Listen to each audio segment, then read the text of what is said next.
It started with the mail, not the important kind bills, bank statements, the occasional postcard from a cousin who still thinks people send postcards. No, it was a single cream envelope, no stamp, no return address, just my name handwritten, thick, slightly shake fountain pen ink, Elliot Merrill. Inside was one typed sentence on heavy paper that smelled faintly of old books and something italic. You still owe me 3 more names. I laughed once short, nervous, then burned it in the kitchen sink because the smoke alarm in that house had died 2 tenants ago and nobody ever raised the back. The ash curled black, fragile. I remember thinking the sentence looked wrong when it charred, like the letters were trying to crawl away from the flame. That was 7 months ago. The house is old, not charming old, not fixer-upper with potential. It's the kind of old that makes estate agents lower their voice when they show it and say things like has character, while avoiding eye contact with the staircase newel post that someone carved deep, childish scratches into, over and over, the same 6 letters repeating till the wood splintered. I moved in because rent was $200 below mark, and the landlord didn't ask for references. I was 29, recently fired from a call center for lack of appropriate affect, which is corp for you sound like you're already dead talk. I didn't care. I just wanted quiet. The kind of quiet where you can hear your own blood moving. First month was fine. Second month, the floorboards started finishing my sentences. I'd be lying in bed at 3:17 a.m., always 3:17, never 3:16 or 3:18, and I'd whisper something small to myself. God, I hate this job. Should have stayed in Bristol. I think I'm disappearing. And maybe 3 seconds later, very soft, the boards under the bed would creak back the exact same number of syllables. Not mocking, not loud, just agreeing, completing the rhythm like the other half of a duet I never asked to sing. I told myself it was the house settling. Old timber, temperature changes, pipes. I even Googled, do floorboards mimic speech? At 4 a.m. one night and got 17 forum threads full of people who sounded exactly as unhinged as I began to feel. Then the names started appearing. Not everywhere, just places a person might rest their eyes for half a second too long. Inside the bathroom cabinet door scratched lightly with something sharp. Margaret 1974. On the underside of the kitchen table, Thomas didn't finish his peas. Carved into the banister, very small, almost delicate. Lucy, age 8, fell here. I began making a list. Not because I wanted to, because I couldn't stop looking. Margaret 1974. Thomas, peas. Lucy, age 8. Brian, kitchen knife slip. E. Marrow, still breathing. This one's new. Written in my own handwriting. Ballpoint pen. Found on the inside cover of a book I swear I never owned called A Guide to Remember What You Owe. I stopped sleeping in the bedroom after that. The living room sofa became my bed. I kept the television on mute. Some nature channel showing jellyfish pulsing in slow motion. Their tentacles looked like handwriting underwater. 3 weeks later, the mail came again. Same cream envelope. Same handwriting. This time, 2 sentences. You gave me 2. I need 3 more. Don't make me take them from your mouth. I didn't burn it. I folded it 8 times until it was the size of a postage stamp and swallowed it last like cheap red wine. It tasted like ash, copper, and something that might have been old lavender. That night, the house breathed. Not metaphoric, literally. Slow inhalations that made the windows bow inward half a centimeter, then sigh out, curtain lift like tired ghosts. I sat on the floor, my back against the wall, felt plaster heart behind, steady, patient, older than mine. I started talking. Not brave, not clever, just tired. Okay, I said at 3:17 a.m. on a Wednesday in late November. Who are you? The radiator answered first, a low metallic knock. Then the floorboards under the coffee table. 4 distinct creaks. I wrote them down. Knock equals 1. Creak, creak, creak, creak equals 4. 1 to 4. Nothing. I waited 40 minutes. Nothing else happened. Then the hallway light single bare bulb. It flickered even with a new one. Tap 1. Morse. I Googled Morse for numbers because my brain was too fried to remember. No, wait. The bulb was doing short, long, short. I counted again. Short, long, short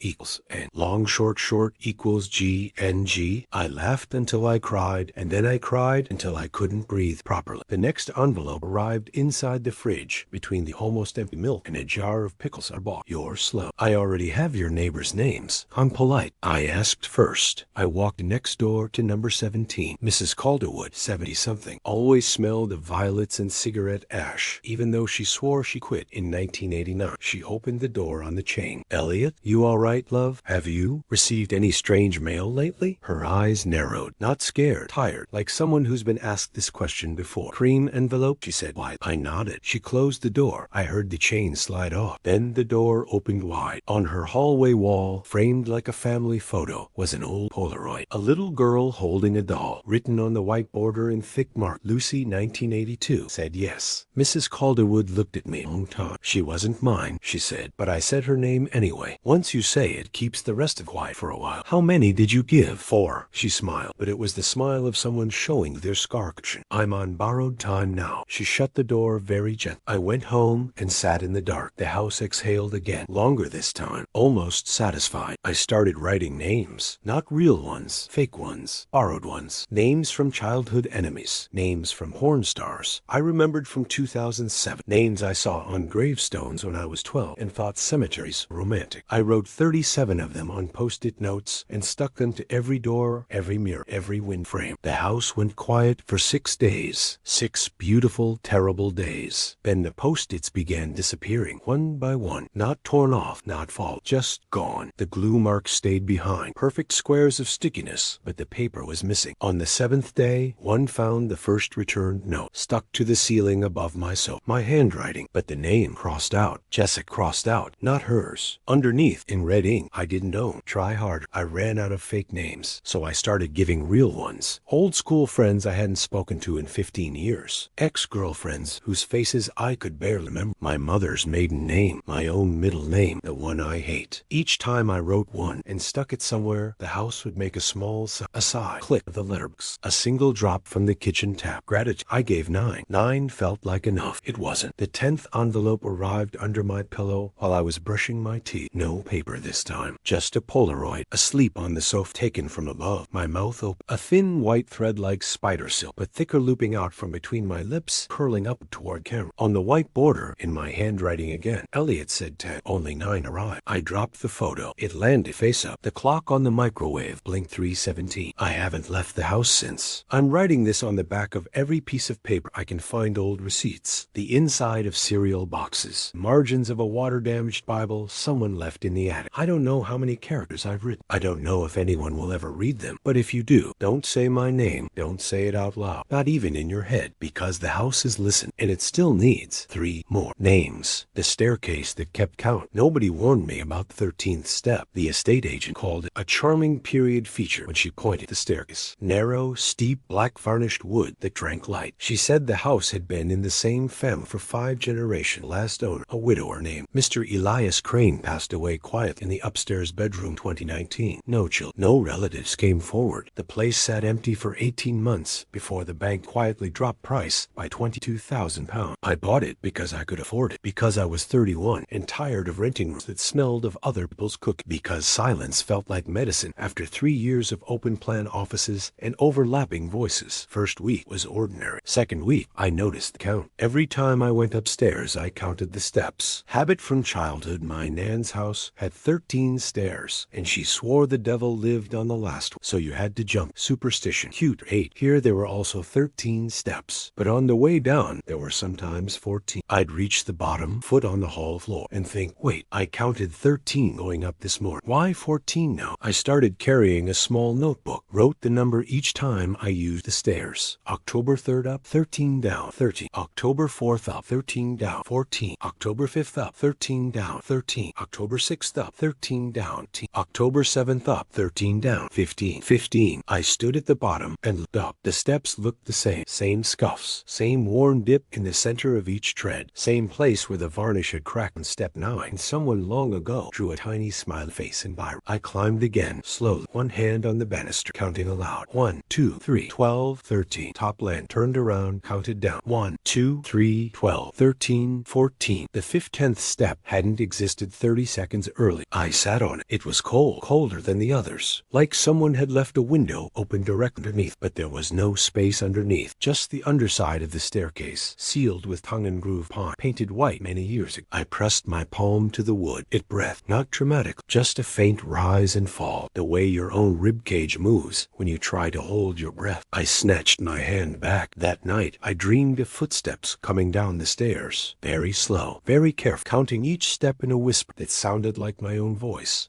Trot. 12, 13, 14, 15, 16. I woke with my legs hanging off the end of the bed, feet almost touching the floorboards, as though I'd been walking in my sleep toward the lamp. The notebook entry for that morning. Oct 8. Didn't use stairs yet? Too scared. Heard counting from the hallway. 3:41 a.m. Not sure if dream or real. I started using the back stairs. The narrow service stairs led from the kitchen to the first floor corridor. They were ugly Smoothly, uncarpeted, 11 steps exact. Safe for 6 days. On the 7th day, kitchen door at the bottom was locked from the other side. No key in the lock, no bolt, just lock. I rattled, pushed, shouldered. Enough. I had to use the front stairs. Up 13. I stood at the top for a long minute, listening. Enough. Down 13, 14, 15, 16. 16 now. I froze on 16. Looked at my feet. The tread was different. Newer wood, paler, no varnish. Just bare oak, clean, as though it had been planed yesterday. Carved into very small, almost 10. You are number 7. I ran the rest of the way down. Tripped on the bottom step. Knee hit tile. Blood. Didn't care. I googled the previous owner that night. Elias Crane obituary. Local paper. 2-paragraph notice. Died peacefully at home. Aged 78. No flowers by request. Donations to the British Heart Foundation. Found an old forum post from 2014 on a local history. User E_Crane_44 wrote, "Does anyone remember the story about the staircase in Willow Crescent? My grandfather used to say the wood came from a shipbreaking yard in Liverpool. Said some of the planks still remembered drowning men counting the steps to the bottom of the sea. I always laugh. Lately, I've stopped laughing. Last post from that account, 2017. 17 tonight. It's learning to add faster than I can subtract. No more activity. I stopped sleeping upstairs. Slept on the living room sofa with every light. Kept a torch. Kept the note. Oct 15. Up using front stairs. 13. Down 17. Heard my name whispered on the 16th step. Not loud, just tired. Like someone reading a list at the end of a very long shift. October 18th. Didn't go upstairs at all. Ate dry cereal. Pissed a bottle. Heard footsteps pacing the landing above from 2:07 until 4:22. Always stop at the top of the stairs. Never came down. Oct 21. Woke up on the bottom step. No memory of walking there. Notebook open on my lap. New entry in my handwriting, but shaky. You are number 7. 6 more arrivals expect. Please do not leave before we finish count. I tore the page out. Burned it in the kitchen sink. The smoke smelled like wet rope and sea salt. The stairs changed every night now. Sometimes 18 steps down. Sometimes 19. Once 23. Each new step had a carving. Small, polite. You are number 7. Thank you for waiting. You are number 7. Almost time for the next. You are number 7. We like how your pulse sounds on step 19. I stopped leaving the house 3 weeks ago. The front door opens, but the path outside ends after 4 meters. Beyond that, nothing. Just fog tastes like copper. If I step into it, my shoes come back wet and the laces are tied in knots. I never learn. I write this sitting on step number 7. It's the only step that never changes. It's warmer than the others. Almost body temperature. Sometimes I feel it rise and fall under me, matching my breathing. I don't know how many more steps it will add tonight. I don't know how many more nights I have before it reaches my name list, but I can hear it practicing in the dark above, counting slow, patient. 7, 7, 7, and then softer. 8 coming soon. If anyone ever reads this, don't buy number 44 Willow Crescent. Don't count the steps, and whatever you do, don't sit on number 7, because once you do, it remembers your weight. It remembers your pulse. It remembers exactly how many more it still needs to finish the climb. The mirror that collected echoes. It began with the bathroom mirror, not the one over the sink, the big cheval mirror one that came house. Tall, heavy, gilt frame tarnished to a dull bronze. Glass slightly foxed at the edges like old breath, but never quite clear. The estate agent said it was original to the proper 1890s probably. A lovely period piece, and I believed her because I wanted to believe something in that house was lovely. I moved in on a Tuesday in March. Rain all day. The removal men left muddy footprints across the parquet and didn't apologize. I didn't care. I was 34, single again, carrying debt the size of a small car, and the rent was absurdly low for a 3-bedroom Victorian semi in a quiet crescent. The previous tenant had left suddenly, they said. No forwarding address. Just gone. First few days I avoided looking too long in mirrors. Habit from years of disliking my own face. But the cheval mirror was impossible to ignore. It stood opposite the front door, like a second guest. Every time I came in, I saw myself walking toward myself, smaller each time, until I was the size of a thumbtack. Then I noticed the delay. Not much. Half a second, maybe. I'd raise my hand to scratch my jaw, and the reflection raised its hand, maybe 3 heartbeats later. Enough to make me blink and think I imagined. Enough to make me stand there longer, testing. Wave, wait, wave back. Blink fast. Wait, blink back. I laughed once short, embarrassed, and told myself it was an old mirror, silvering coming away at the back, some kind of up lag. I even took a photo with my phone to prove it was normal. In the photo, my reflection was doing exactly what I was doing. No delay. Perfect sync. I deleted the photo anyway. A week later, the mirror started finishing my sentences. I'd stand in front of it, brushing my teeth, muttering things things people mutter when alone. God, I look awful. Spit, rinse. Should call mum tomorrow. Wipe mouth. Maybe I won't. And then very quiet from inside the glass, the same phrases, half a second late, layered under my own voice like an overdubbed track. Same tone, same small catch in the throat on mum, same sigh at the end. VV. I froze with the toothbrush in my mouth. Foam dripped onto my bare foot. The reflection kept going for another 3 words after I stopped. Tomorrow. Maybe I won't. Then it smiled. Not my smile. A small, patient one. The kind you give a child who's finally worked something out. I stepped back, hit the hall table. A vase fell, shattered. The sound seemed to echo twice, once in the room, once inside the mirror. After that, I covered old bedsheet, tucked tight behind the frame. Felt ridiculous doing, like I was in a bad ghost story. The house felt quieter after. No more doubled footsteps when no more secondhand breathing for 11 days. On the 12th day, I found the sheet on the floor when I came home from the corner shop, neatly folded, placed on the bottom step like laundry, waiting carried up. The mirror was spotless, no dust, no fingerprints. My reflection looked rested, cheeks full, eyes bright, like it had been sleeping while I'd been awake. I said aloud, because the silence felt worse than talking to myself, "What do you want?" The reflection didn't speak. It lifted one hand slowly, pressed its palm to the inside of the glass, waited. I don't know why I did it. Curiosity, exhaustion, the same stupid impulse that makes people touch wet paint signs. I lifted my hand, pressed it to the other side, cold, not glass cold, skin cold, and then it spoke, not aloud. Inside my teeth, a vibration made my jaw. 4 echoes left. I jerked my hand away, so fast I bruised my wrist frame. That night, I slept in the spare bedroom with the door locked. Woke 3:19 a.m. to the sound of someone brushing their teeth. Long, slow strokes. The tap running. Spit, rinse. The small clink of the toothbrush being set down. It was coming from the hallway. I didn't open the door. Next morning, there was toothpaste foam dried on the mirror. My brand, the expensive one I bought because it promised whiter teeth and never delivered. A small smear of right at mouth height. And underneath, in the foam, someone had written back so I could read it in the reflection. "You said 4 things yesterday. I kept 3. 1 more, please." I wiped it off with shaking fingers. The foam smelled faintly of mint and old paper. I started keeping count. Every word I said aloud in the house, I wrote down after in a note I kept in the kitchen drawer. March 28 minus 187 words spoke, mostly swearing. The mirror stayed quiet all day. March 29 minus 214 words. Phone call to my sister. Told her I was fine. At 11:47 p.m., I heard my own voice on the land, laughing at something my sister had said 2 hours earlier. Exact cadence. Exact pause before the laugh. March 30, I stopped speaking. Wrote notes to myself on Post-it. Ate in silence. Brushed my teeth in the kitchen sink. The mirror didn't like silence. It started speaking. Small things at first. A cough I didn't cough. A yawn I didn't yawn. Then sentences. "I'm so tired." Spoken from inside the glass while I was making tea. My voice. My tired reflection. "I should have stayed in Manchester," while I was staring at kettle. Word for word what I'd thought but never said aloud. Then longer ones. "I don't think anyone would notice if I disappeared." That one came 3:19 a.m. Clear, calm, like someone reading from a script they'd rehearsed. I moved the mirror to the cellar. Heavy.